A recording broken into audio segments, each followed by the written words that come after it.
What's up, guys? How we doing today? Today is going to be very fun because I have a sex and love coach here with me. I love his no-nonsense, non-judgmental approach. And let's be honest, I always love having a guy's perspective on this. So today I am sitting down with Shaun Galanos. Well, I want to start because you got your start. I think this is so fascinating because you started driving a taxi and recording the conversations that you had with people. Yeah. So tell me about that. I was driving a taxi in San Francisco in 2014, which is was fun. Driving a taxi is kind of fun until it's not. I mean, it's a hard job. You know, it's yeah, you're driving for 12 hours, but it was kind of like a video game. This was pre-Uber. Oh. So you're people were flagging you down and you're chasing other taxis and trying to. Oh, right. So it was for someone who likes driving, it was kind of fun. And then it just gets kind of hard. And a friend said, "Oh, you should record your conversations with your passengers." And I said, "That sounds like a great idea." And so How can you do that without their consent, though? Why would you assume I would do that without their consent? So you asked, they'd get in and you'd say, "By the way, can I record this conversation?" Yeah. So okay. So I tested out a bunch of different theories, but or ways of doing it. But I would go home. I'd get the cab at the cab yard, and I'd go home and I'd set up lights, cameras, and microphones in the cab, GoPros, and all that stuff. And then I would drive around, and I would pick somebody up, and they'd get in, and I'd say, "Hey, welcome to the Love Drive." Oh. And I'd hand them a stack of note cards that had questions on them. Like, what do you think about shaved testicles? Or I love this. do you like having sex on your period? And then at the end, I would have them sign artist release. Got it. Yeah. Got it. So when they first would get in, though, were they like, "What the hell is going on?" Yeah, and sometimes people didn't notice, or sometimes I wouldn't say anything and I'd just kind of let the cameras roll, or sometimes I would say something ahead of time, or I'd have them agree to it. There was just all these different strategies. Sometimes people didn't even notice the cameras. I believe it. There's a GoPro in on the headrest. They're just whatever. Oblivious. And so then I would ask them questions about kind of lowbrow stuff, whatever. Yeah. Anal sex, period sex, a lot of sex stuff. Yeah, that's what I'm gathering. And then I would post those videos on YouTube. And that was the beginning of the Love Drive. I was driving around talking about love. That's amazing. Did you ever have anyone be like, "I'm not doing this"? And 90% of people would not do it. Wow. Yeah. And I found out that most professionals would absolutely not want to do it. So lawyers, doctors, all that stuff. And service people and artists were all about it. I love that. They're like, "This is cool. It's a fun project." Yeah. And so those videos still live on, if you Google the Love Drive taxi videos, they'll come up. What was the best confession you ever got in a taxi? This woman came in. I didn't even say anything. She came in and she was super frustrated. And she was like, "I just got a TMI you right now, but I am so fucking frustrated. I've got blue balls. My boyfriend would not let me finish." And I'm looking in the camera like, holy shit, what's going on? And then we just had this conversation about how she just needed to get on top for 2 minutes. I love it. And he wouldn't let her do it. So why wouldn't he let her get on top? He wasn't there. I didn't ask. He was just, I don't know, selfish lover or something. That is so fascinating to me. Yeah. Okay, what do you find is the biggest issue when it comes to finding love? Man. We can talk about you personally or just people in general. Maybe they're similar. I think it's just hard out there. It is hard out there. I think there's a lot of competing information about what to do. Agreed. I think a lot of us are pretty anxious. I think our nervous systems are kind of fried. Yeah. And I think that we have a hard time kind of trusting what we want and what's happening in the interaction. And there's also the dating app problem, which is if you do use dating apps, there's always this maybe something's better. I know. That's kind of the problem. Social media also plays a role in that too. Social media does too. Yeah. We're not used to, before social media, we didn't see how other people lived. Mm-hmm. And we didn't have access to a million potential partners, right? If you do even if you're in a small town, you can go and look somewhere else. Yep. And so you're like, "Ooh, what about this one? What about this one? What about this one?" And then you go on a date with someone who's perfectly fine, but somehow you think that you can maybe do better. Mm-hmm. And so I'm sort of an optimizer, and that's something I'm trying to work on actively, is that it's not about doing better. It's about just finding someone that is kind of good enough. Oh, I disagree with that. But there's a psychological phenomenon called good enough mothering, which is that you don't have to be the perfect mother. Okay, yeah. And there is no perfect mother, just like there is no perfect partner. Agreed. Yep. So good enough. Hey, this is a great relationship. Dan Savage? I know that name. He's sex educator, gay columnist, who's been talking about this stuff for a long time. And he says people really need to stop looking for the one. Yeah. They need to start looking for 0.67 and they can round up. I don't agree with that though. And I'll tell you why. Which is shocking, by the way, because I just listened to your episode on like, just eat the ice cream. Just go for the ice cream. Wait, I don't remember this. You were doing like listener questions for dating questions. Oh, yeah. Okay, yes. I agree with like 90% of your viewpoints. What was the 10% you didn't agree with? I think the men have to be the one who have to define the relationship. I think it's okay. Well, no, or I think a woman can say, hey, what are we? But they have to be willing to walk away if they don't get the answer that they want. I don't think anyone should ever say, what are we, by the way. Okay, what do you... Okay. That was the one thing in my car. I was like, no, don't say, what are we? Because that's like the bus driver asking someone like, hey, where do you want to go? Yeah, okay. Okay, like, so... You say, I want to be in a relationship. And you actually said that. You said, I want to be in a relationship. I want to be in a relationship with you. Yeah. And then... But if he says, I'm not ready, or whatever his excuse is, the woman has to be like, okay, well then, whatever his excuse is, because they all got them. They all got excuses. And then it's, okay, well then this doesn't work for me. You said you have to leave right away. Whereas I would say, I'm going to continue doing this until it no longer works for me. Okay. Because you might still be getting some of your needs met, some really important needs, like sex, closeness, connection, intimate, whatever, emotional availability. And then that could at some point just be like, oh, actually, this isn't going to work. Okay, so I agree with that. You could stick around for a little bit. I agree with that, actually. That makes sense.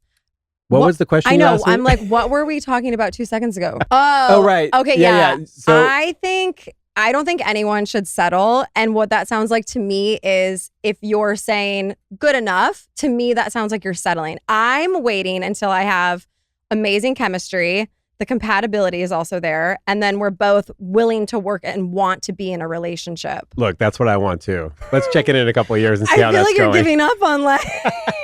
Well, all right. I've been essentially single for 5 years. So I've been single for several years as well. So I understand that. And I also have, I think I have high standards. And you should. As we should. And also that just means that the higher the standards, the less people are going to be able to meet those standards. Fair. So the pool is smaller if you have high standards. Agreed. Yeah. It's tough. It is. It's really tough out there. I think you're right. The apps, well, I've sworn off the apps. We've talked about the apps. You're active on them, correct? I am, although I'm still, Raya has still not accepted my application. You're not missing much, honestly. I know, because I heard your little rant on Raya.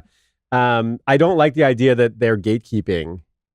How come? What, am I not cool enough for Raya? I know, and I gave you a referral. I'm like, hello. I'm also offended. Yeah, exactly. They're like, no, Kristin. No, she's not. They're like, she's talking too much shit. She didn't stick around.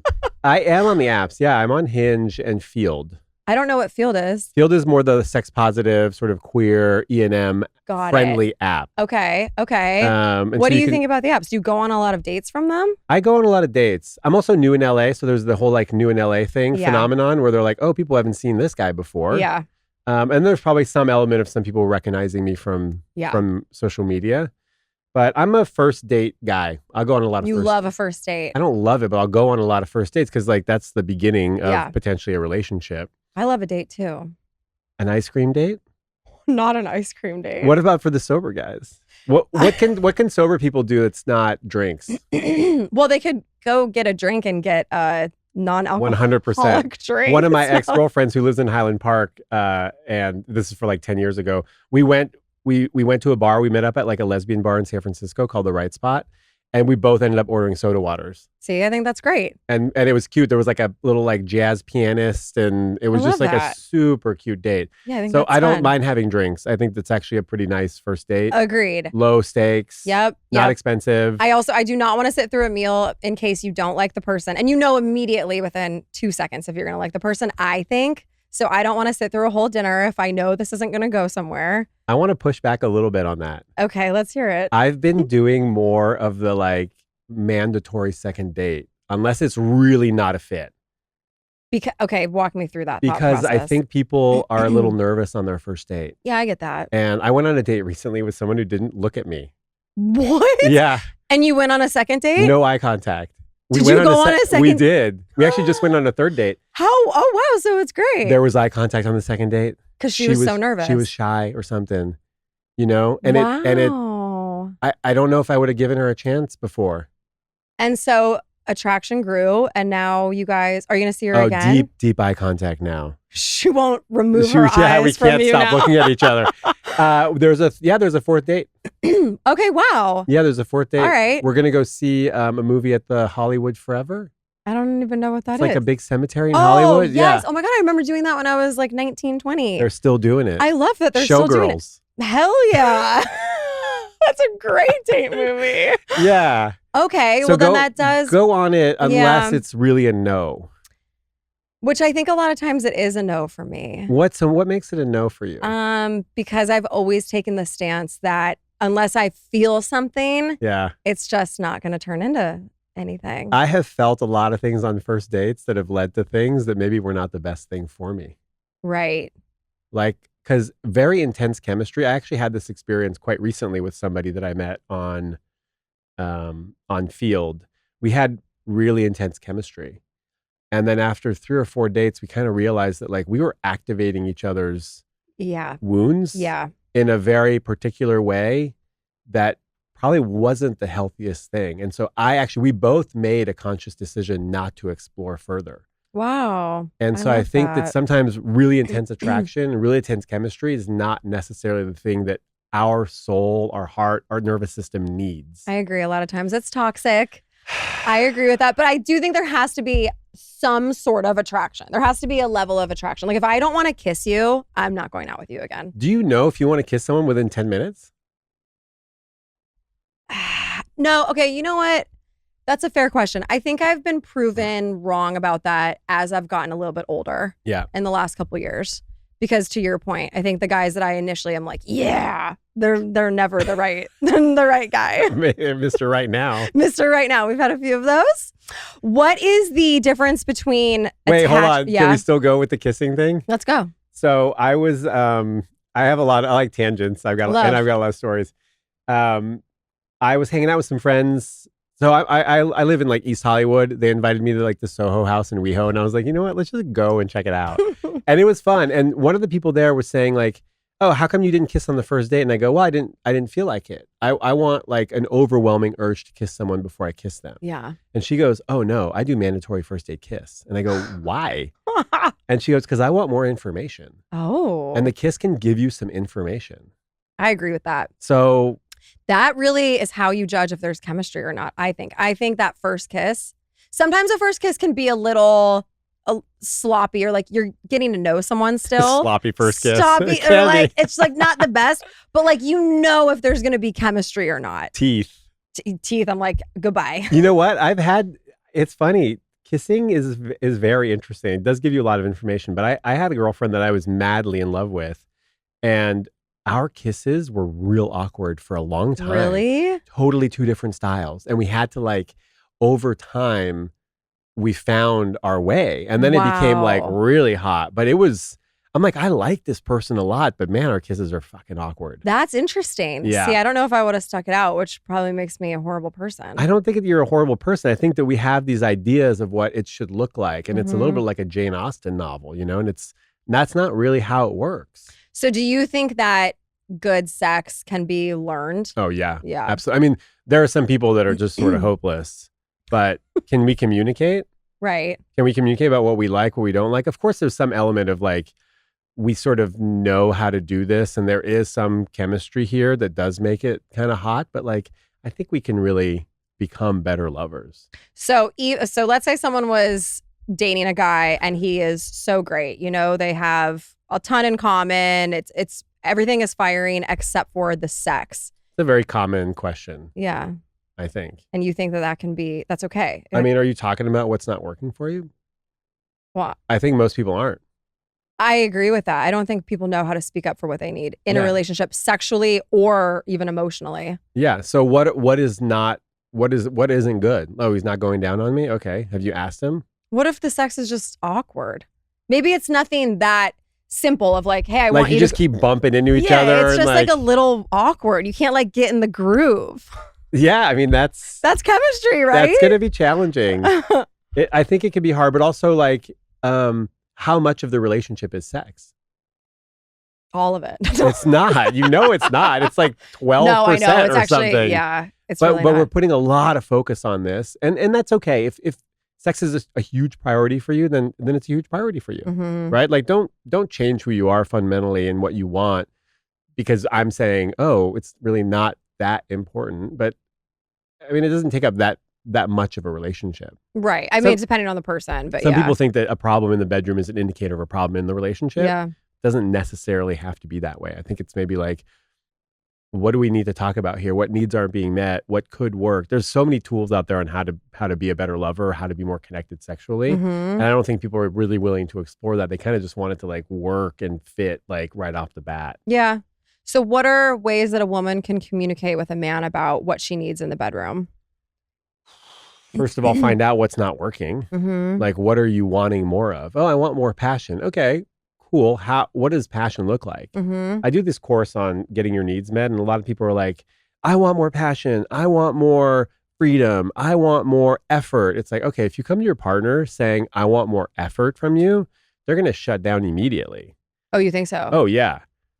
What if you ask them for a specific thing that would show to you that they're making more effort? Like, give me an example.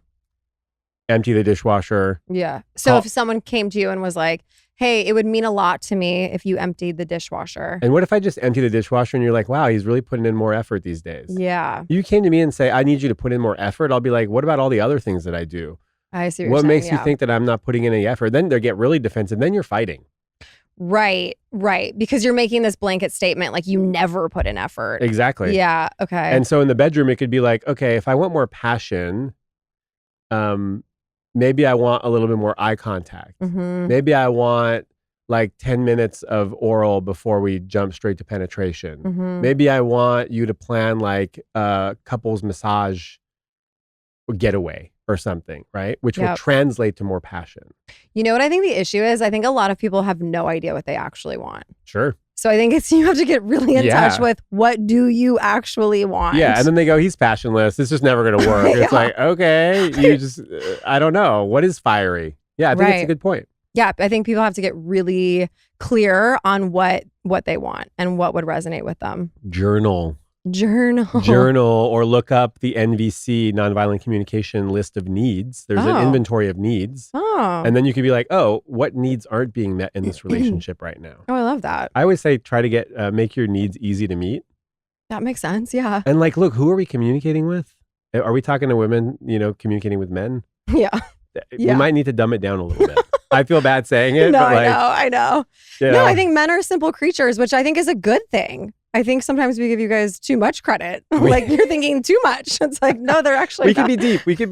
No, you can. But you got to go slow. Yeah. Yeah. Simplicity is key. Okay. So I want to talk about the difference between attachment and love. Okay.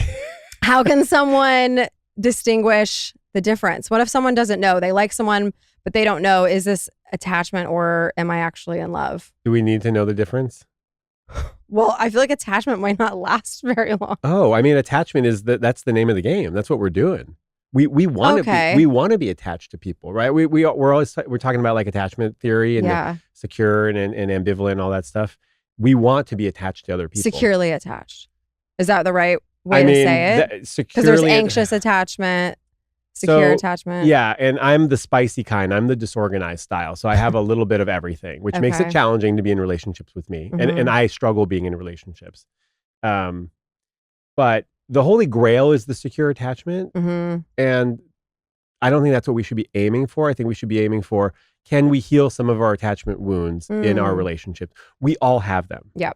Very few people that I know had these like picture perfect childhoods with two parents that are showing them how to deal with emotions, how to resolve conflict, how to show love and affection. Like for the most part, if you're listening to this, like that was most likely not your childhood. So we're all walking around here with these wounds. Can we meet someone who's willing to do some of the work to repair some of these wounds? I don't think we're walking around going like, oh, you're anxiously attached, I'm out. Oh, you're an avoidant, I'm out. Like that's going to prevent you from attaching to somebody. And there's going to be drama. There's going to be conflict. There's going to be friction. Hopefully we both have therapists if we can afford them. Yeah. Hopefully we have some tools to deal with this stuff when we're going to get triggered, because we will get triggered by our partners. Yep. I know. I think you really finally learn who someone is when you have that first tough conversation in relationship. And that's when you realize if they can have a tough conversation in an effective way. Or if they blow up Right. and they slam the door and they're able to come back and repair. I've heard people say that the relationship starts when the first conflict happens. Oh, I Before like that, it's limerence, it's dating, it's low stakes. I like that. It happens when that first conflict comes up. Oh, I love that. That's Yeah. actually so true. And people don't have to show up perfectly in conflict either. Like I agree. they could, as long as you're not swearing at each other, yelling, Calling each other names. calling each other names, unless they're like Sweetie Pie and Right. Bumblebee. Baby. Yeah, like the sweet shit. Baby, no. I hate it when you do that. Baby, no. So to answer your question, like I don't know that there's a big difference between love and attachment. I think it's all under the umbrella of attachment. Mhm. And people want to, I want to fall in love. Like we do really romanticize love. And we're kind of being force-fed this stuff from the age of like 2 with Disney movies, Mhm. and now with all of our rom-coms. And it's nice to live in that kind of fantasy land of this is how I want my relationship to look like. Yeah. I don't know if it's that simple. Yeah, it might not be. We're trying though. Yeah. We're trying to help you out right now. We're doing this. You and I are maybe not the best people to ask. The 2 single people. No, we are absolutely in the trenches. Yeah. That's why we get it. We get it. We're in there with you. We're struggling alongside you and we're trying to figure it out. Yeah, we are. Okay, well, let's talk about sex. So, and by the way, Already? yeah, we're just going to jump right in. We don't wait around a lot here. Let's go. Well, and by the way, you're so good at answering listener questions. That's my favorite thing that you do on Instagram is because you have this way of being brutally honest without being judgmental or like it's just your delivery is so great. I would love to push back on brutally honest. You don't feel like you're brutally honest? No, not at all. Really? I feel like you are. There's nothing brutal about it. It's No, just that, okay. Oh, the brutal part. You fuck. You're very honest. let's be brutally honest with Kristin and Shaun. But here's the thing. I get that feedback a lot that I'm brutally honest. And I think it's that people aren't used to hearing what honesty actually sounds like. It feels brutal. They're like, oh my God, ouch. I didn't really need to hear that. But it's just honesty. Wow, that's a great point. You're right. Well, we've been living in a world where everything has to be so politically correct and everyone's so sensitive now. Coddled. Yeah. But that's why I love you because you're honest. And I think that's really important for people to hear. But because you're so good at that, I asked my followers for questions. I love you too, by the way. Thank you. That was our first I love you. That was our first I love you on camera, documented. I feel really good about it. But so I love Q&A. I love Q&A. I think it's fun. Oh, so great. And so I have a whole list of questions, but the main question was about being in a sexual rut when I asked my followers. And I mean, listen, I'm a mom. I have 3 kids. I've been there. Like, Congratulations. Thank you. They're not new, but thank you. But but let's give love to the single moms out there that are dating, raising children. Like, look, I'm a single guy with a dog, and I'm like, I could barely take care of myself. Yeah, no, it's not easy to do that. Like to raise children and be out there. Like, kudos. I just want to acknowledge the listeners out there appreciate that are single parents. Yeah, here's to the single moms and dads. Absolutely. There's few. I do that a lot, but they are out there. But even if you don't have kids, I think anytime you've been in a long-term relationship, I mean, that could even be 2 years, you've probably experienced a sexual rut to some degree. Sure. So how can couples get out of the rut and keep it fun and exciting? Date new people. Bring a third Bring someone else. No, I'm just kidding. I'm kidding. Great advice. I'm kidding. So I have a tool for this. It's called there's this thing called the yes, no, maybe list, and we'll include it in the show notes. I love this. It's a questionnaire that you can take out to dinner or to drinks with your partner. You get a babysitter. You print out 2 copies of this thing, and it has a lot of like yes, no, maybes, things that you could try in the bedroom that you are a yes, no, or maybe to. And you could draw like little happy faces or sad faces, and it's all sorts of stuff. And it's like, it's the stuff that we think about, that might be a little bit kinkier, like whatever, candle wax or nipple clamps or all that stuff. But there's just a lot of different stuff, and it can open up some avenues. Yeah. Moreover, they have this section where it really helps you figure out what can you do to use the kind of language that will turn your partner on, which I've never even considered. Like, some people really like the word dick, but they don't like the word cock. Or it's like, so call my penis a cock, never call it a wee-wee. Oh my God, right? Yeah. No, always call it a wee-wee. Always call it a wee-wee. I have a kid thing. That like turns me on. whatever. So there's all these ways in which you can communicate more effectively to turn your partner on. So I think those are two little tools that can be kind of fun. It's actually really easy to do. You print it up and you go, and you kind of commit to having like a date night about it. Yeah, and it sounds fun, and I think it would just bring you guys closer too. If you don't want paper involved in any of this, and you just want prompts, I think the issue is that we're not used to talking about sex, and I think the longer you go without talking about it, the harder it becomes to do it, to kind of broach the subject. Yeah. It's like when you stop going to the gym. Yeah. You know how hard it is to get back in there? Yeah, it's real hard. You know how good it feels when you finally do? I know. Same thing with sex talk. Yeah. So can you set some time aside and say, honey, I'd love to talk about our sex life. I love having sex with you. Right? Like, yeah, you gotta like be nice. Yeah. Start with something positive. And I'd love for us to figure out like new things that we can try, or ways that we can meet our needs, or like something to make it maybe a little bit more intimate, or a little bit more exciting. So I think just like that as a prompt, as an opener, and you might be met with some resistance. Well, what do you mean? I'm sure. What do you mean? You don't like what I do? Or no, I love what you do. I just want more of it, or a different kind. Yeah, just change it up a little bit. You want to eat hot dogs for the rest of your life? Exactly. No, I want different kinds of meats, and I want all the meats. Exactly. So a prompt to start that conversation, and you know, sex is a dance. It's an exploration.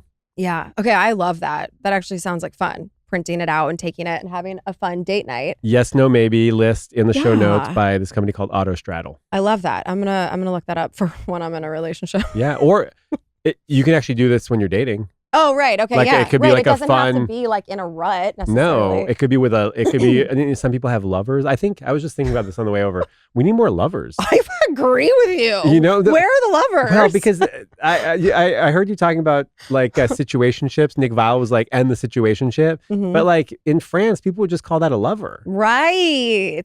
I need more lovers in my life, I've realized. Hello, okay. Let's bring back the lovers. What's your Instagram handle? You're not on Rye anymore, so. I am, but I mean, I don't check it. Okay. I haven't deleted it yet. Also, I thought I deleted my account last year, and then come to find out they were still showing my profile to people. So I got to really look into that. Sucks for them, getting their hopes up and everything. Just ignoring everybody. So yeah, we need more lovers. We need more lovers. I'm here for that. So you could have this thing with your lover. You can, I mean, I guess it's like, we call it like we are in the booty call room, by the way. We're in the booty call what? In the booty call room. This one? Isn't this the booty call room? The booty, yeah. I saw it on the calendar invite. Did you think that was from me? I was like, what's up with the booty call? You're coming in for a booty call, Shaun. I didn't know that. That's not why the cameras are here. Dying. See, the first time I saw that too, I was like, what the fuck? We call it friends with benefits, situationships, booty calls. That's lame. You're right. They can be lovers. You're lovers. I have a lover on the side or whatever. I like that. We're going to bring that back. Language. It's important. It is important. It makes a huge difference. Lover sounds so much better. Okay, let's talk about men specifically. I know women do it too, but masturbating in relationship, because I know a lot of women who will find out that their husband has been masturbating, and it's like almost like they take it personally, like their man would rather be masturbating than having sex with them. I can see that would be a problem. Yeah. So walk me through that. So I think masturbation in a relationship is fine, as long as your partner's sexual needs are being met. Okay. And I think the problem is when they're not being met, and you've got someone jerking off in the side room or in the guest room, and you're in bed going, what the fuck? Right. You know? So also, I do want to give a little bit of room for it to be okay to sometimes not have the energy to have sex, right? Masturbating and masturbating to pornography. And we can talk about. I want to talk about that too. I knew you're leading me down a road, and I know exactly what you're doing. It can be a source of like stress relief, and it can be like it's a solo practice. It doesn't require having to be present to anybody else. And on its own, I don't think it's a problem. I think it's a problem when you're not having sex with your partner, and your partner wants to be having sex with you. Okay. So that's when a conversation needs to happen. Hey, I noticed you're masturbating to pornography or on your own, but we're not having sex. And that feels bad. And I'm horny and lonely and kind of sad about the whole thing. Yeah. What can we do? Yeah. What can we do to fix this? It's not that like you and I, the problem isn't between us. It's that the problem is in front of us. We are a team, and we're going to try to fix and solve this problem together. I like that. And so there needs to be some communication. My whole thing always comes back to communication. I know it's kind of boring. No, but it's the truth. What are you going to do? How are we going to? Yeah. We're not mind readers. No, communication is everything. Is there a world in which men just really need to get off a lot more than women? And even if you're having a really healthy sex life, they still just need to be coming a lot? Just jizz. I got to Just jizz jizzing left and right. So there is something called libido discrepancy. Yeah. It's a real thing. I'm not an expert in it, but I do know that maybe communicating about it and like finding some common ground is probably the solution. Here's the thing though. If you've got a partner with high libido, and I don't think it's like as women age, their libido goes up and men's libido goes down. So we're not just talking about dudes needing to jizz all the time. That's true. Women the need women to are the do, problem. yeah, it's the women. It's not, nobody's the problem, but the women also need to jizz a lot. So if you're a high libido partner, you're going to feel kind of disappointed that your partner's not able to meet you there. But if you're a low libido partner, you're going to feel disappointed that you're not able to meet your partner also. Yes. So there's a lot of disappointment. Right. And if we can connect on that, like, oh, honey, I really wish I could. It's just like, I'm not up for it. Mm-hmm. You know, I'm not up for it as much as you are. And on the other side, it's like, I feel really bad because I'm up for it more than you are. Right. So there's no bad person, high or low. Oh, completely. We're still, but it's almost like if the low libido partner is the one who has to put out to match the high libido partner, which I don't think is actually the truth. Mm-hmm. I think it's that there's a discrepancy, and is that enough to kill the relationship? I don't know. I would hope not. I would hope not either. Yeah. And also, like, this is 2025. Maybe there is an opportunity to bring in like a pitch hitter every now and then to satisfy some of those needs. I'm not saying that most traditional relationships are not going to be able to do that. Yeah. But there are some that maybe are. And what if you're the low libido partner and you're like, hey, I love my partner and I want them to be happy. And if they can get some of their needs met elsewhere, that takes a lot of pressure off of me. That's true. Yeah. You can go to bed early still. I can go to bed early. You can go to your girlfriend's house. Do whatever you want. So it's more of a niche. It's a niche solution, but it is 2025. Yeah. I think that stuff is way more acceptable for sure. Have you read All Fours by Miranda July? No, but I feel like I should. Hey, listener. If you haven't read All Fours by Miranda July, it's a really good book. Okay, and that's about? It's about a woman who is going through perimenopause and who is struggling with attraction to her partner, and they eventually, I don't want to spoil it. Yeah, don't ruin it. But it's a great book. Okay. And I don't know. I think it's good. It's fun. All right, well, I'll get that. I need a new book. It's a good read. Okay. Yeah. I love that. All right, guys, let's take a second to talk about ritual. Seems like everything is connected to your gut microbiome. Well, the fact is we're learning so much about how the gut microbiome is key to our mental health, immunity, and of course, digestion. If you're looking for digestive support, Ritual has got your back, or rather your biome.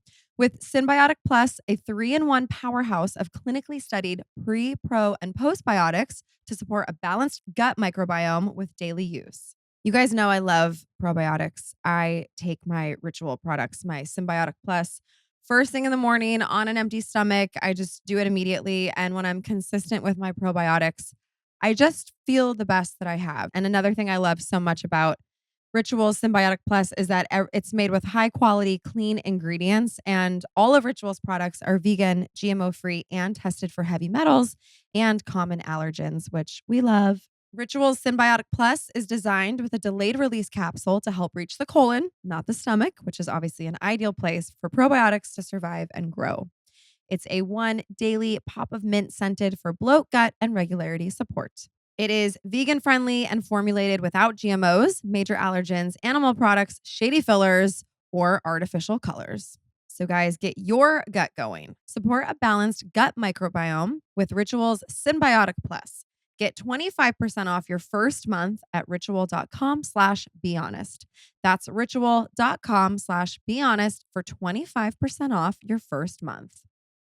Okay, guys, you've heard me say it 1,000 times. I'm going to say it again. I want to talk to you about Skims, and I just want you to know I wanted to hate the brand, if I'm going to be completely honest, but I'm obsessed. I'm actually wearing a Skims bodysuit as I tape this ad. So today, specifically, I want to talk about their intimates, bras and underwear. And I feel like all of us women are always on the hunt for the perfect t-shirt bra. I've tried every bra on the market, but the Fits Everybody plunge bra has quickly become my go-to for every day. The fabric is buttery soft and super stretchy, so it moves with me and it never feels stiff or tight.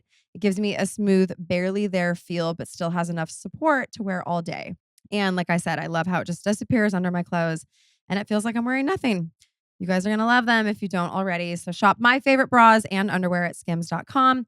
And after you place your order, please be sure to let them know that I sent you. Select Let's Be Honest in the podcast survey and be sure to select my show in the drop-down menu that follows. Parents, this one's for you. You guys know and love them. It's Haya. Let's chat. So typical children's vitamins are basically just candy in disguise, filled with 2 teaspoons of sugar, unhealthy chemicals, and other gummy additives that growing kids should just never eat. Well, that's why Haya was created. It's a super-powered, chewable vitamin. I love Haya because I have peace of mind knowing that if my kids are not eating the best they could, which unfortunately has become the norm for us, I know they're still getting all the vitamins and minerals that they need in their bodies, and it's delivered right to my door, which I think you guys know by now. I live for something that can be delivered to my door because it's one less thing I have to worry about. And are you tired of battling with your kids to eat their greens? Well, Haya now has Kids Daily Plus Greens and Superfoods. It's a chocolate-flavored greens powder designed specifically for kids. It's packed with 55 plus whole food ingredients to support brain power, development, and digestion. You just scoop, shake, and sip with any milk or non-dairy beverage for a delicious and nutritious boost your kids will actually enjoy. And the same multivitamin that more than 1 million kids and parents love are now available with Disney's The Lion King, with a new Lion King unboxing experience, including Lion King bottle and Lion King stickers. So cute. I've worked out a special deal with Haya for their best-selling children's vitamin. Receive 50% off your first order. To claim this deal, you must go to hayahealth.com/honest. This deal is not available on their regular website, so make sure you're going to hayahealth.com/honest and get your kids the full body nourishment they need to grow into healthy adults. Okay, but let's talk about porn. Do you feel like porn is desensitizing men to realistic sex? I think it's the death grip on their penis that's desensitizing them to regular sex. That's one thing. It's funny. My brother and I, when he was like 11, I think I must have been 9 or something, or maybe he was 12. I don't know how he got his hands on a porno. Oh my God. And he was drinking a beer at like 12. What? Yeah, I don't know what. Maybe he must have been 13 and I was 10. Oh, we were young, wow. right? So he's watching this porno and he's drinking a beer and my mom caught us. And like I kind of like walked into the whole thing. She pulled me aside and she was like, I just want to tell you that's not what real sex looks like. So I would hope that most people know that, you know, porn isn't really what most sex looks like. And there are great ethical porn sites out there. There's one actually called Make Love Not Porn. Oh, cute. So cute. And so cute. All it is, and you can go and look at free like clips of these. I'm getting so many tips today. I love this. I'm a tip man. I love it. Go look at makelovenotporn.tv, I think. And it's real couples having sex. Oh, wow. And there's a curator that works for them that looks at all of the submissions to make sure there aren't any like porn tropes in there. So there is stuff out there. And usually usually a lot of the ethical porn is made by women. Yeah. The majority of porn is very exploitative towards women. It's not an accurate representation of what sex looks like. I think if you got most of your education from porn, you might be like a little disappointed. Mm-hmm. Yeah. But the things that I like about sex are like eye contact, missionary, like full body contact, like I don't know, just like I like making love, I guess. Yeah, and not porn. right. So I don't know why I told you that. I guess I just wanted you to know. I'm really happy you told me. I agree, actually. Well, I think most people would agree with that. But also, are guys really thinking that like it's got to end with a facial? I think there are some guys out there. My guess is they would typically be a little bit younger, maybe in their 20s. Yeah. And no one take that like I'm talking from personal experience. I'm just saying that would be my guess. It's a weird way to end sex, by the way. Yeah, I mean, it's not. No, it's not as cool like, as you think it's going to be. No, that doesn't end well at all. Actually, Louis C.K. has a joke about how he tried it and he was like, "It sucked for everybody." Yeah, no one wins in that situation. Do you feel like it might have the opposite effect on some guys, where it makes them have no sex drive then in the real world? Oh yeah, I think sometimes. If you want to have sex drive, stop looking at pornography. Right. Because most men can only ejaculate or they only masturbate with porn. Right. They can't just like close their eyes and visualize something. No. Is that because you guys are just really visual creatures? Well, I think it's because it's a shortcut. It's just easier. It's a shortcut it just gets to you there. getting turned on. Yeah. I mean, I found myself sometimes this happens. I'm not embarrassed, but like to admit that like sometimes I'll look at a porn site just to get turned on to masturbate because I want the dopamine hit.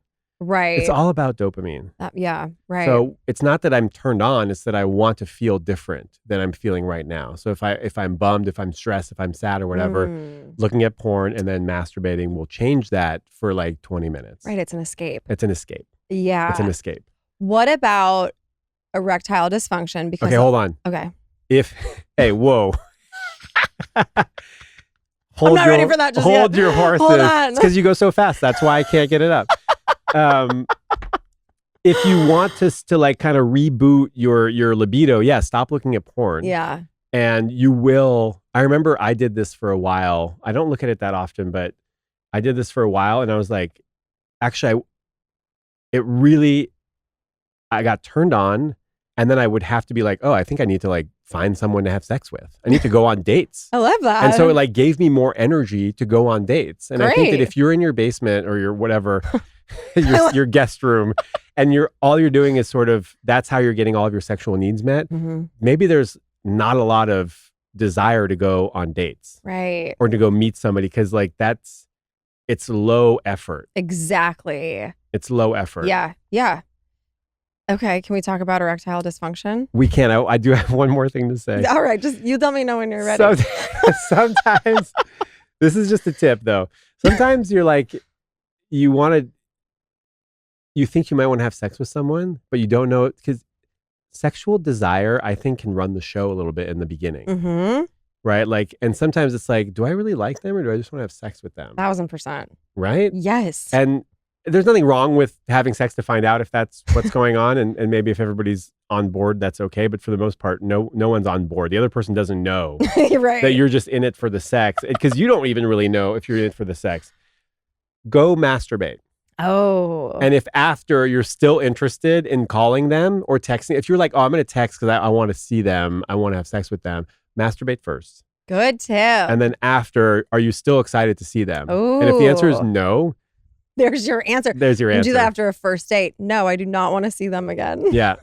Okay, now I'm ready. Okay, perfect. Okay, so erectile dysfunction I feel like has gotten really common. And so I want to talk about what really causes it. And because I do feel like women take it personally. And oh, yeah, it's so sad. It is sad. I feel so badly. But it has nothing to do with the woman, right? For the most, like 90% of the time, no. So what causes it? I'm not a doctor. Right. But you're a dude with a penis. But I'm a dude with a penis that luckily has not had to struggle with erectile dysfunction. That's good. Yeah, just throwing it out there. Just want to clear that up. Thank you so much.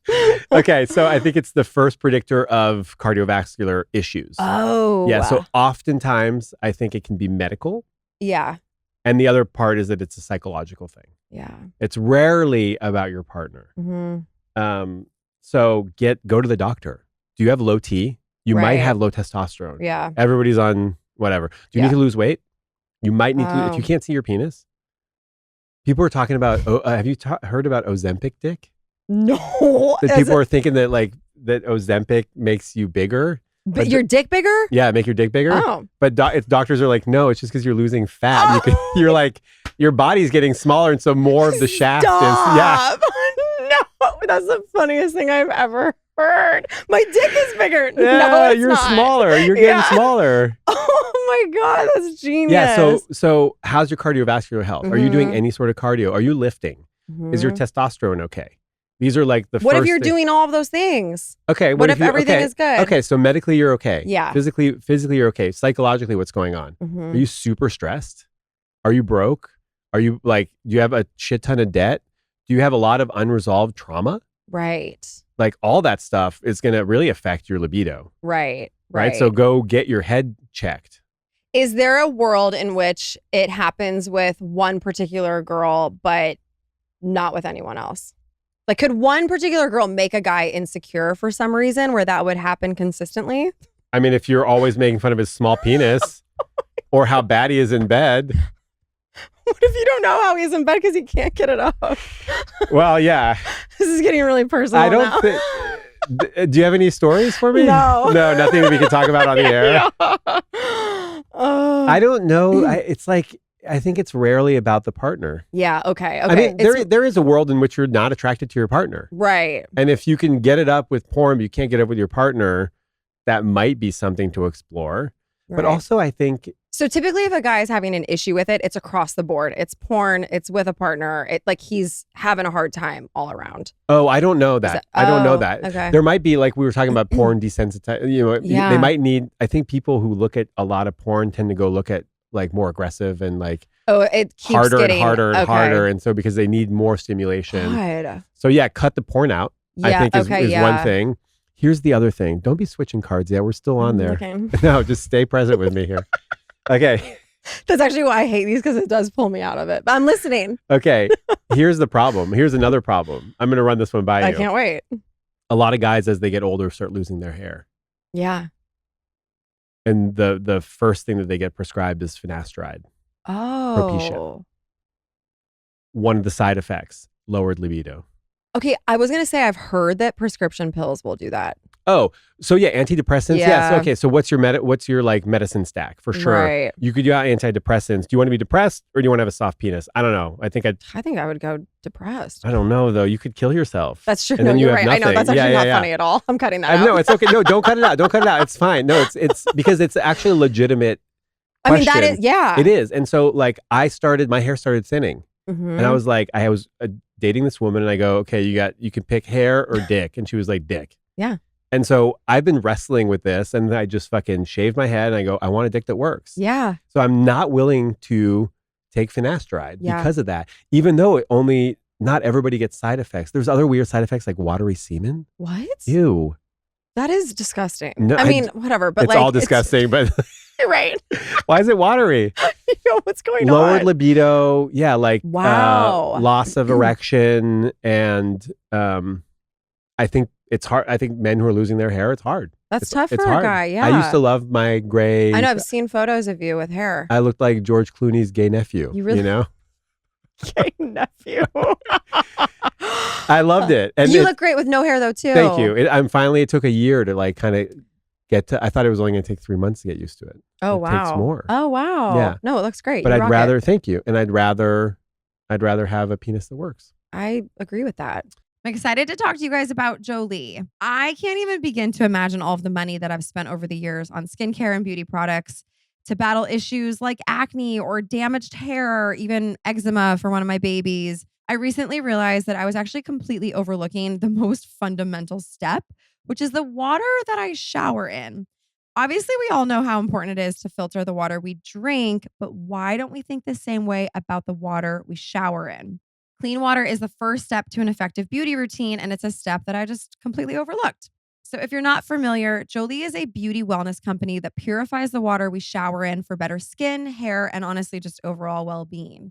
Jolie's filtered shower head is best in class for removing chlorine and heavy metals. It's the only lab-tested and clinically trialed filtering shower head on the market.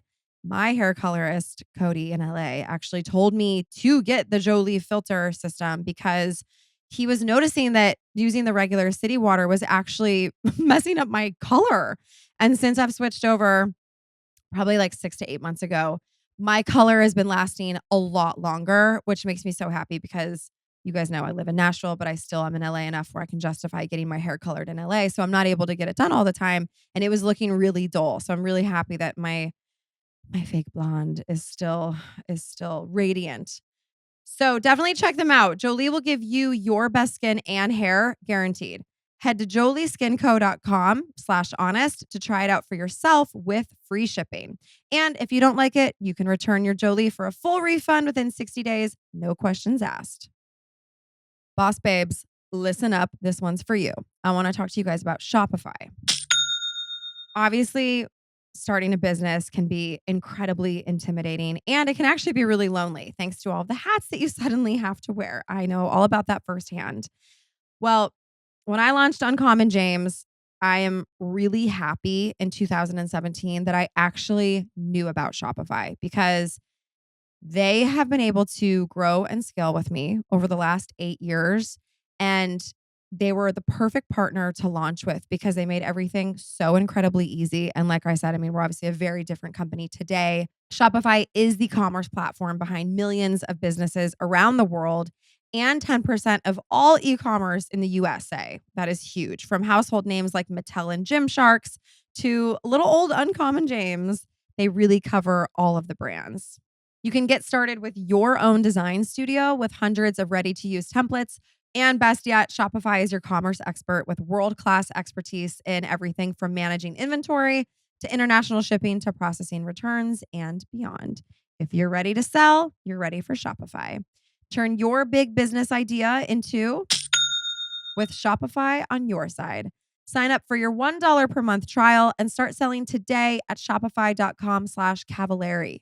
Go to shopify.com/Cavallari, shopify.com/Cavallari. All right, I'm always excited to talk to you guys about Armra. In a world that's constantly changing, your health just shouldn't be up for debate ever. From the latest wellness trends to the chaos of modern culture, we're always questioning what's real and what's just noise.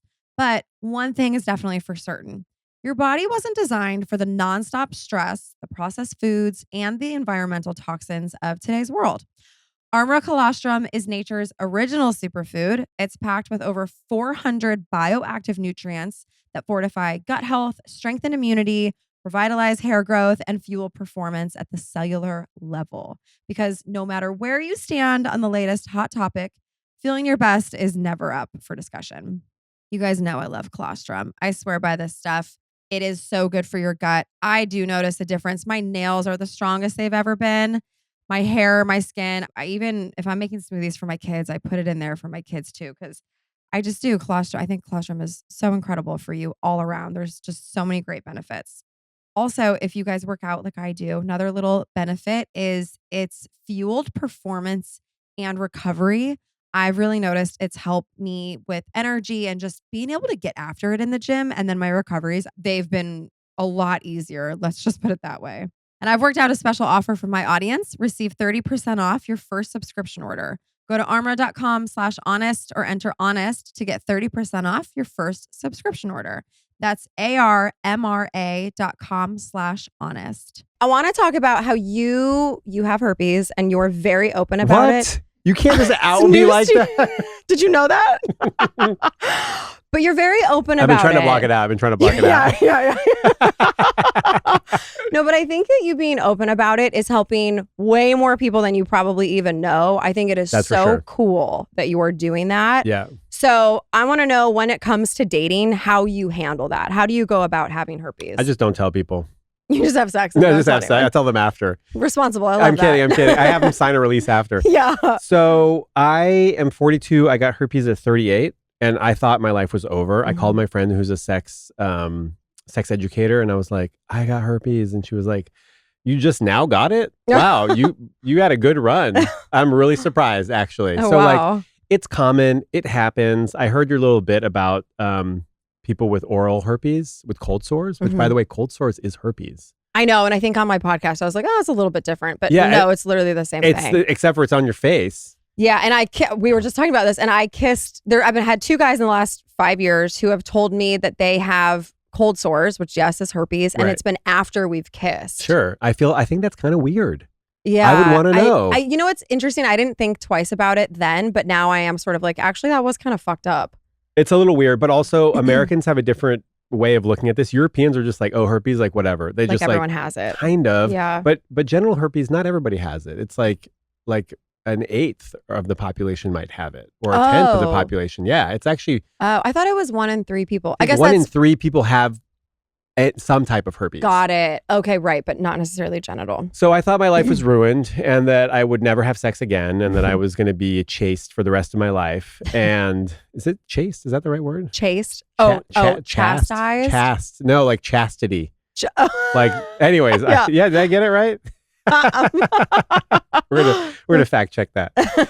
And the reality that's not been the case. That's not been the case. Although I will say, I wonder if that's because I have sex with women, and women are more understanding than men. Oh yeah, probably. I've heard stories of men totally freaking out. Wow. And I've heard a story too, actually. Yeah. Yeah. So, but I don't know. So you get tested, you get antivirals that you can use every day or only when you get outbreaks. You get more outbreaks when you're stressed, when you're not taking care of yourself. So it's actually a good reminder to sleep, eat, rest, exercise. Don't be too stressed out. And then you just talk about it. Like, so are you saying it on a first date? Or how do you I will navigate bring that? it up at some point when I know that we're going to have sex. Yeah. And sometimes you don't know that you're going to have sex. I had an experience recently where we kissed in the car and then it was like, do you want to come up? And it's like, oh, okay. Oh, wow. I wasn't. Yeah. The kiss was good. And it was like, the kiss totally changed the trajectory. I love that. And so then we had to have a conversation at some point. So like in between the car and going upstairs, you're like. No, in bed. Oh. Which I think is okay. I think people are like, oh, wait, don't wait until you're in bed. Like, I mean, definitely do it before you're having sex. Right. But you could be making out and be like, okay, I think this is a good time to bring it up. Yep. Because it has to be brought up. I literally just had this conversation before you came here about this exact thing. And I actually said, I do feel like you should do it before you're in bed. I heard that on your podcast. Oh, I've said that before. Yeah. Like, don't like spring it on them. Yeah. Because I think in the heat of the moment, I think a lot of people would be like, whatever, fuck it, I don't care. I don't know. No one has ever been like, I don't care, fuck it. Like, no one's been, I don't know, maybe I'm just not that hot, where I don't turn them on that much where they're like feverishly wanting to fuck me. I don't care, I need you right now. Yeah, no. It's usually a pretty sobering moment. Like when you say like, hey, I'd like, so the way I have this conversation is say, I'd like to take a moment to talk about sexual health. Like you have to stop making out or like, you have to kind of punctuate like, hey, we're going to have a conversation about this. That usually brings the temperature way down. Yeah. It's like, oh, okay, we're now in like real talk. Adults are talking right now. Yeah. And then you say, I have herpes. I've had it for a couple years. I don't get cold sores that often, or I get them every 6 months or whatever the time is. I sometimes take antivirals. I take them when I have outbreaks, or I take them every day. Some people take them every day. I think they can be a little hard on your kidneys after a while. But like everything else. Like everything else, yeah. So you have to figure out whether you're, like, because I've been single, I haven't been taking it because if I get an outbreak, it doesn't matter, But if I was in a relationship and I wanted to have unprotected sex, which I've had relationships with women where we've had unprotected sex for months, and I was on antivirals and I didn't spread herpes. So it's possible. So your sex life is, by no means is it over. And then you say, I was last tested a couple of months ago. I've had one partner since then. We've had this conversation with them. They didn't have any STIs. Do you have any questions for me? Love. Because you should be educated about your STI. You should know as kind of a lot about transmission rates and how to take care of it and how to prevent it and what helps, what doesn't, because that's going to make someone feel a lot more comfortable. Oh, absolutely. And I think because I'm used to having the conversation, I've had it a lot. Not because I've had a lot of sex in the last couple of years, but I used to have HPV when I was younger. I had warts and it was sucked. Is that what HPV is? That's one of the 50 strains. Oh, okay. And so I was used to having that conversation from an early age. Wow. How young were you? I was like, I think one of my first girlfriends gave it to me. Wow. Yeah, Jennifer. I bet that was hard. It sucked. Yeah. It sucked. It really did. Yeah, it was a bummer. But I learned early on that you have to have that conversation. And the more you have it, the better it gets. 100%. I will say, though, unfortunately, or fortunately for me, I've never really gotten rejected because of it. Great. And I've heard from a lot of women that they have. Wow. And so that actually breaks my heart. It is really sad. But also, who knows how it was brought up and who they were dating. The fact is that you might experience rejection. Right. But you're going to experience rejection in life. Exactly. And you are not your herpes. That is just like a thing that you have to deal with every now and then. Yep. There are also people who get one outbreak and they never get another one. Oh, wow. Yeah. That's nice. And I would much rather have sex with someone who has herpes and knows how to take care of themselves, knows how to talk about sexual health, knows the last time they were tested, than someone who's like, I don't know. Right. I'm clean. Right. Are but you? You really actually have no idea. Yeah. Yeah. And we have to be careful because HIV is on the rise. I did not know that. It has that. been for the last, amongst heterosexual couples. I didn't know that. Yeah. Yeah, I mean, you do. You have to get tested. You have to be smart about this stuff. You just do. And it's not a death sentence. And it's to your not the sex end life. of the world. No. I love that you're so open about that, and I appreciate you talking about it here too. We're going to cut that last segment. Just kidding. We're keeping it in. Wow, really appreciate that. It's all getting cut. No, I want to move on to listener questions. I know we like go. Let's I know, go. like we got to wrap this thing up. It's a 2-hour special. It's a 2-hour special. Clearly it is, because by the way, this is about to take so long too. Okay, and it's all over the map, which I actually love, but we're just going to start strong because that's all we know how to do. How do you give the best blowjob and actually enjoy it? Enjoy giving a blowjob? Yeah. I've only given a couple in my life, and they don't call it a job for nothing. That is hard work. That is hard work. Honestly, no. Kudos to people giving blowjobs out there. I can only tell you what I like. I don't know how to tell you how to give a good one and to enjoy it. And is every I think guy that would be different? that would be your area. That's where I step in? I think so. I can't. I'm a mother. What do you mean? Oh my God. Moms don't give head. I think, okay, to enjoy it, you have to be excited that you're pleasing your partner. Sure. I think that's where the enjoyment comes from. I will say that some women really get off on it. I know. Like they're like kind of cock sluts. Yeah. They're really into it. Yeah. But yeah, you have to be like, I'm pleasing my partner. And so that's what makes you excited about it. Yeah. To enjoy it. I will say that I've had a range of from good to bad. I believe it. Yeah, from good to bad. Okay, what makes a bad blowjob? I think Teeth. Teeth for sure. Teeth. I like a more like I think I like sort of a slower. I don't really need. I'm uncircumcised, so I don't need a ton of. Yeah, I don't need a ton of pressure. Yeah. And you know that like circumcision like removes all of the feeling. a lot of the sensitivity. Yeah.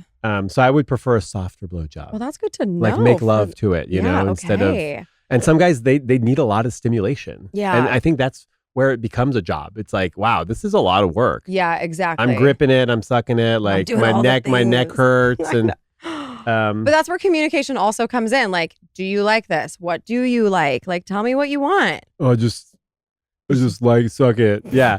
Yeah, can you say I like slower pressure? I like a little bit more. I like it when you go deep, obviously. Yeah. I like it when you use your hand, your fingers to go up and down. Yeah. I will say though, to give good head, regardless of gender and who you're giving it to, you got to be comfortable. Yes. Set yourself up in a ergonomically correct position. Agreed. Yeah. You know, get a pillow if you need it. You know, you're Post hanging up. Put out. a pillow for your knees if you're going to do like side of the bed thing. Like, be smart about it. Yeah. Agreed. I don't want to be half off the bed. Yeah. If I'm going in for a marathon session, you know, put Let's an make ottoman it as back there. comfortable as Yes. possible. Well, you know, we have to remove a lot of these like things that kind of like make sex hard. Yeah. And like get you out of your head. You want to be in your body. Yes, you have to be present. Okay, I love that. Nailed it. Good job. How should the girl initiate sex if she doesn't like being the one to initiate? It's a hard question. Because every guy's different, or what? Just because like it's like, oh, I want sex, but I don't want to ask for it.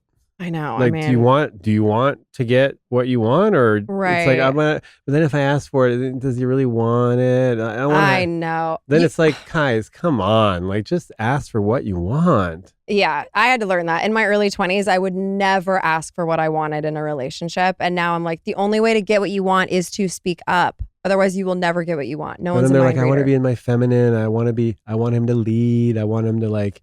Yeah, but don't guys love when a girl initiates? I guess. Like I always hear guys are like, it'd be nice if she would initiate once in a while. I'm often the initiator. And so I'm like, I don't actually have a lot of experience being initiated on. Would you like it, you think, if a girl took the lead on that? Probably. I would imagine, right? I mean, here's the thing with libido though. Like sometimes it's, okay, there's spontaneous desire. There's two types of desire. Spontaneous desire and responsive desire. And so this is important when you're talking about libido discrepancies as well, is that like, spontaneous desire is like, I'm hard, I want to fuck. You know, like it's really easy to initiate when you're in that place. Yeah.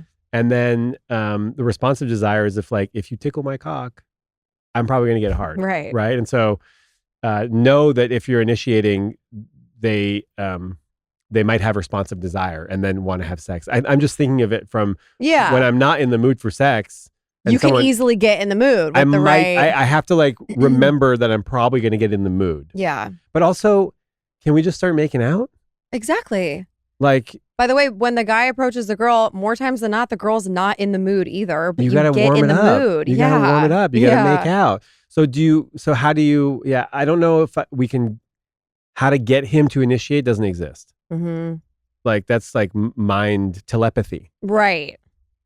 Oh, I heard guys like it when she like gets naked to go take a shower. Oh, okay. So, like, okay. yeah, so like yeah. a little So, like, visual, yeah. like a little Yeah. guys love a visual. Yeah, so maybe like changing Oh, or I like like, you know, like, that. trying on it. Like, like I'm trying on these things. What do you think of these I underwear? Is like this weird? Does this thong that. look, does my ass look That's juicy in this thong? Okay. Is my ass like juicy? So I like like that. trying to turn them on a little bit without turning them on. Okay. I actually love that. And then you could say, hey, honey, I've just been trying to turn you on for a second. It's not working. And now I'm really horny. Can we fuck? Yeah. Great. Yeah. Done. Okay. I love that. That's or, great. Or how about like, hey, just, can we be like very direct about what we want? You That's know? hard for some people. I know, because they're scared of rejection. I know. And that's valid. Yeah. 1000%. Also, I'm loving. You love that I- poof? You love a I'm poof? going to take this with me. You take that I with think he you. put the poof in his Your pocket. souvenir. Okay. Thoughts on if he wanted to, he would. Not with sex, but just, is that my hair on you? That's not mine. That's too long. This is Who you been with? absolutely. That's not mine. That's too long. It could be the nurse. Could be the nurse. It's from the park. If he wanted to, he would. I hate it. You hate it. I really hate it. Why? And I agree to a certain degree. Great. I hate to agree with it. I hate to, because there's a lot of reasons why he won't. Like? He's shy. Yeah. He's scared. It's post Me Too. He doesn't want to be creepy. Mm-hmm. He doesn't think he stands a chance. Mm-hmm. He's tired. He's Stressed out. He's fucking worried about his sick mom. Like, the list goes on forever. Okay, yeah. You know, like, Yeah. can we just humanize this a little bit? That it's hard for everybody. Mm-hmm. And there's a lot of pressure on men to like always have to be the one who is pursuing, Mm-hmm. or always, or her locks it down, or, you know, it's like, can we just share the load a little bit? Mm-hmm. I would like that. So would you like a girl to approach you? Sure. You And would if love I don't, if I think you're hot, Yeah. and I think you're interesting, and we vibe, then Right, fuck yeah. right. Approach me all the time. Okay, yeah. If I'm not into you, I'll tell you. I'll say no, and you will know. You will finally be put out of your misery Yeah. of waiting around like a baby doe, waiting to be saved by some man. You know, and then telling yourself, walking away, going, well, if he wanted to, he would. Fuck him, and like going for your second espresso martini to calm your nerves. I love that picture you just painted for us. Just Thank like, you. just fucking ask for the thing. Yeah. I mean, who cares? So you get rejected, whatever. Life is too short. Life is too short. Life I is agree. too short. And can you give us just like a little bit of grace? All of us. Yeah. All genders. Yeah. Can you give us a little? We're doing the best we can. We're all human. And yeah, sometimes some guys they'll go after what they want, and sometimes they won't because of all those reasons. Right. Okay. I like that answer. All right. Okay. How do you get a guy to actually meet in person versus just texting for weeks? I hate these questions. How do you get a guy? You don't get a guy to do it. Get a guy. How do you get a guy? How do you keep him interested? I know. How can you get him to? I know. What was These the are not my question? questions. I know. Hey, I'm Shaun. offended. Shaun, dial it down a little bit. No, I love your listeners. I love your listeners. And your Instagram. Was this on Instagram? This was Instagram, yeah. I love all your Instagram followers. Hey, follow me Every at The single Love one. Drive. Yeah, exactly. Now you love him. I'll answer all your questions. How do we get a guy to ask you out? Yeah, so like, and I've actually experienced this to a degree where like some guys want a fucking pen pal, right? And they want to text, and it's like, I think for the woman, you have to set a boundary. Like either we're meeting each other or we're not. Like I don't need a texting buddy. Like what are we doing? Just say, hey, you're going to ask me out, or are we just going to, because I'm not into this pen pal Yeah, I don't thing. need a pen pal. Don't need a pen pal. It's that simple. It really is. Yeah. And I'll be like, ooh, fuck. Okay. Ice cream tomorrow? Nothing I love more than an ice cream date. So you can't, okay, here's the thing, like blanket statement, you can't get a guy to do anything. Amen. You can, including load the dishwasher. You can ask him. Yeah. You can ask him. You can say, hey, I really, if you asked me out on a date, I wouldn't say no. I like that. Okay. Can we just cut to the chase I would love here? if we actually met in person Hello? rather than fucking texting. But all the you know, time. if you say if you asked me out, I would say yes. I like that. They still have to ask you out, Yeah, and you right. can feel like a girl. There you go. Everybody wins. You can still be the feminine. Yeah, you can still be in your feminine. Let the man lead. You just dropped a handkerchief. It's the modern day handkerchief. Oh, I like that. Okay, that's good. That's good. Sex on the first date, yes or no? Sure. Doesn't Or not. matter. I think it matters, but like it does matter. I think it can matter. So if a girl sleeps with a guy on the first date, potentially he could lose respect for you. Yeah, but also like 3 of my girlfriends, we had sex on the first date. Yeah. So if you like them, yes it's or not going to no. be like, what a slut. Yeah. You're the slut too, dude. Exactly. If you had sex on the first date. Thank you. Girls get always the bad rap. And I will say that sometimes, there is something to be said for a little bit of mystery. Yeah, I agree with And that. there is something to be said for like making him chase it making a little them chase bit. a little bit. I don't like the wording, but yeah, like Making him work for it a little bit. Is maybe that better? making him work for it a little bit or not giving it up too soon. Yeah. Like, look, some people do not have sex on the first date. Some people like to have sex on the first date. Mhm. My friend Sabrina Zohar, Oh, I know who that is. I love her. they had sex on the first date. She talks a lot about that. She does. And we're talking about it now. You look at us. They've been together for 2.5 years. There They you go. moved from San Diego to LA. They're happy. Mhm. And, so it can happen. If there are feelings there, I think having sex on the first date, it doesn't ruin feelings. It's not like a guy is all of a sudden going to be like, she's a whore. I don't think so. Right? I mean, unless he's an asshole. Exactly. And if then he don't likes you and you sleep with him, it's going to be okay. If he likes you and you sleep with him, it's going to be okay. Yeah. Okay. Okay. Yeah. All right. Great. Even if it's weird and awkward. Even if the kissing's awful. Also, let's be honest. Like, how many times you had Let's. sex for the first time? Let's be honest. Let's. You're like, ping every time you hear that. Good job, Shaun. How many times have you had sex on the first date and it's been great? I've actually only had sex on the first date one time and it turned into a relationship. But it actually, no, you're right. It was not great. It was good. It was fine. It was good. It was fine. It was fine. But it did wasn't the job. like, oh my God. Did the job. Did you orgasm? No, because I was drinking. I know. Whiskey dick? I had a whiskey dick. I couldn't get it up.